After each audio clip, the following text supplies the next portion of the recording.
பக்கத்து வீட்டு பசங்க கிட்ட பேசினா கூட அம்மாங்கெல்லாம் திட்டுவாங்க. அந்த பெண்கிட்ட யாரும் தப்பாக நடந்துக்க கூடாது. இறந்து போன ஜெயலலிதா அம்மா பற்றி நீங்கள் கேள்விப்பட்டிருப்பீங்க.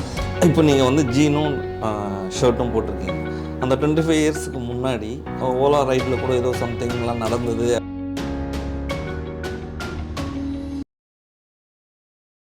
வணக்கம், என் பேர் பாலா.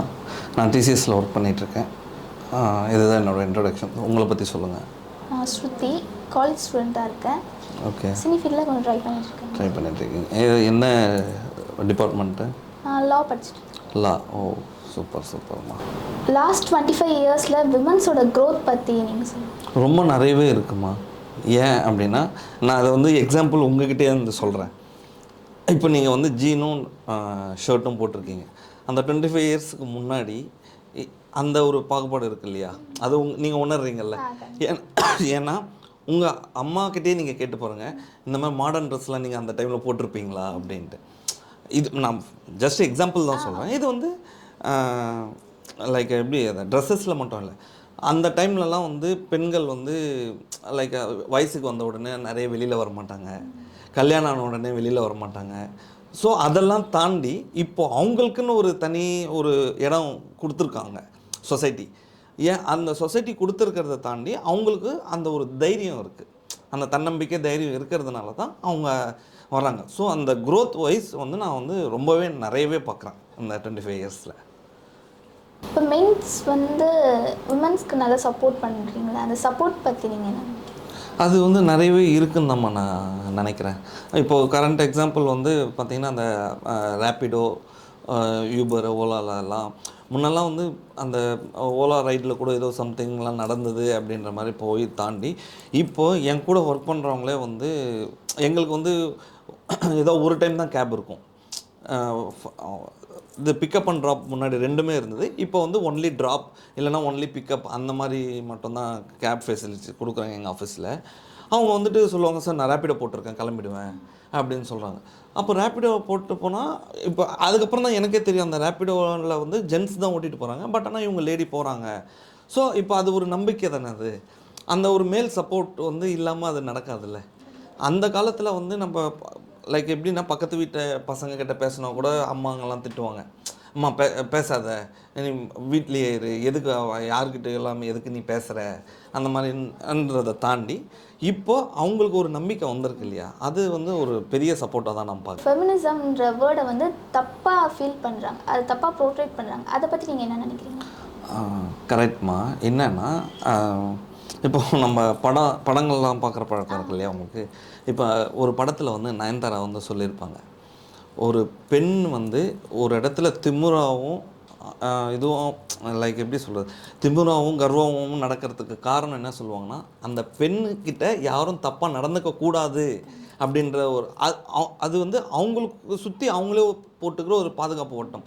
ஆனால் இதை வந்து சில பேர் பார்த்துட்டு என்ன சொல்லுவாங்கன்னா, அவள் ரொம்ப திமிரானவ, அவகிட்ட அவனும் பேச முடியாது, அவகிட்ட வந்து அவளுக்கு பொம்பளைன்ற திமிரு. அது வந்து நீ சொல்கிறது ஏற்றுக்கிறேன். அது நிறைய பேர் இப்போ கொஞ்சம் பேர் வந்து அதை மாற்றிக்கிட்டு இருக்காங்க. உதாரணத்துக்கு நம்ம இறந்து போன ஜெயலலிதா அம்மா பற்றி நீங்கள் கேள்விப்பட்டிருப்பீங்க. அவங்க ஒரு இன்டர்வியூவில் வந்து அவ்வளோ போல்டாக பேசியிருப்பாங்க. ஏன்னா அந்த ஒரு போல்ட்னஸ் இருந்ததுனால தான் அவங்க ஆட்சி பண்ணாங்க. அந்த ஆளுமை வரணும்.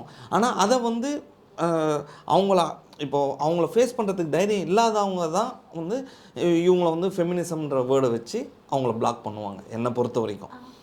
ஏன்னா போத் ஆர் ஈக்குவல்னு சொல்லும்போது, ஒரு ஆண் அந்த இடத்துல ஒரு ஆளுமை பண்ணும்போது அவன் எவ்வளோ திமிராக நடந்துக்கிறானோ அதே உரிமை அந்த பெண்ணுக்கும் இருக்குது.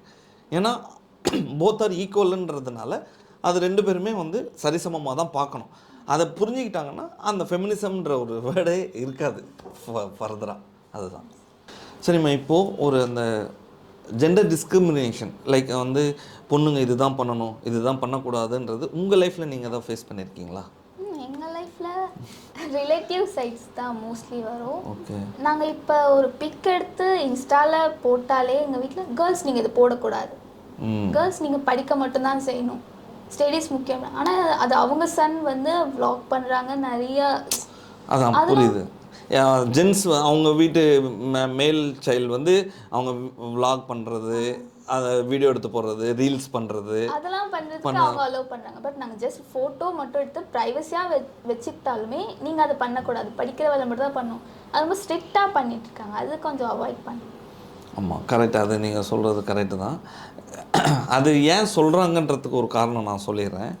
ஏன்னா இப்போது இன்ஸ்டாவில் வந்து நீங்கள் இன்ஸ்டா யூஸ் பண்ணுறீங்க இல்லையா, அதில் பார்க்குறதுக்கு எப்படி சொல்கிறது, அந்த ஃபோட்டோ எடுத்து போட்டாலும் ஏதோ ரீல்ஸ் எடுத்து போட்டாலும் அதுக்குன்னு ஒரு லிமிட்டேஷன் இருக்குது இல்லையா. பட் ஆனால் அது லிமிட்டாக இருக்குதுன்னு நீங்கள் நினைக்கிறீங்களா? இப்போ இருக்க அதனால தான் அவங்க வீட்டு சைட்லேருந்து உங்களுக்கு அந்த மாதிரி ஒரு இது வருது. பட் ஆனால் அதை வந்து எதுவுமே வந்து நம்மளை மீறி போனால் தான் கரெக்டாக. ஏன்னா நம்ம ஒரு கண்ட்ரோலில் இருந்தோம் அப்படின்னும் போது அது வந்து எல்லாமே நார்மலாக தான் போகும். ஸோ அதை வந்து நீங்கள் உங்கள் ரிலேட்டிவ்ஸை விட உங்கள் அம்மா அப்பாவுக்கு நீங்கள் புரிய வச்சிட்டிங்கனாலே உங்களுக்கு அந்த ஒரு டிஸ்கிரிமினேஷன் இருக்காதுன்றது என்னோடய ஃபீல். சரிங்களா? அப்புறம் இப்போது நீங்கள் வந்து மீடியாவில் என்ட்ரு ஆகிருக்கீங்கன்னு சொல்கிறீங்க இல்லையா, அந்த ஃபீல்டு எப்படி இருக்குது உங்களுக்கு? இப்போ இருக்க நான் ஃபேஸ் பண்ணுறதுக்கு எல்லாருமே வந்து பெஸ்ட்டாக தான் இருக்காங்க. ஒருத்தர் கூட நான் நெகட்டிவாக பார்க்கல. மீடியா சைடு வெளியில் வர மாதிரி மீடியானாலே நெகட்டிவ் இப்படி இருக்காங்க, விமன்ஸுக்கு கொஞ்சம் இதுவாக அப்படின்னு அது இருக்க ஒரு பார்ட் கூட நான் பார்க்கல. நான் என்ட்ரி ஆனால் ஸ்ருதி வாங்க, ஓகே, நல்ல ஒரு கம்ஃபர்டபுளான ஃபீல் தான் பண்ணிகிட்ருக்காங்க. ஸோ இது ஏன் நான் இப்போ கேட்குறேன் அப்படின்னா, நானும் வந்து இப்போ மீடியா சைடில் தான் இருக்கேன். நானும் சீரியல்ஸ் பண்ணிகிட்ருக்கேன். எல்லாருமே என்கிட்டையுமே வந்து கேட்பாங்க, இதில் வந்து இப்படி நடக்குதாமே அப்படி நடக்குதாமே அப்படி. அதுக்கு நான் ஒரே பதில் சொல்லிட்டு போயிடுவேன், நடக்கிற இடத்துல நடக்கும். எந்த இடத்துல தான் நடக்கலை இப்போது? இது ஒன்லி மீடியாவை மட்டும் ஏன் குறை சொல்கிறீங்க? எல்லா இடத்துலையுமே தான் நடக்குது. பாலிடிக்ஸில் நடக்குது, ஐடி இண்டஸ்ட்ரியில் நடக்குது, பேங்கிங் செக்டரில் நடக்குது, எல்லா இடத்துலையுமே தான் நடக்குது. ஸோ எல்லா இடத்துலையுமே வந்து நம்ம எந்த வேலைக்காக நம்ம போகிறோமோ அந்த வேலையை நம்ம செஞ்சுட்டு வந்துட்டோம்னா நமக்கு அதுக்கும் நமக்கும் எந்த ஒரு சம்மந்தமும் இல்லை. ஓகேம்மா, வாழ்த்துக்கள். உன்னோட மீடியா ஃபீல்டுக்கும் ரொம்ப வாழ்த்துக்கள். தேங்க்யூம்மா.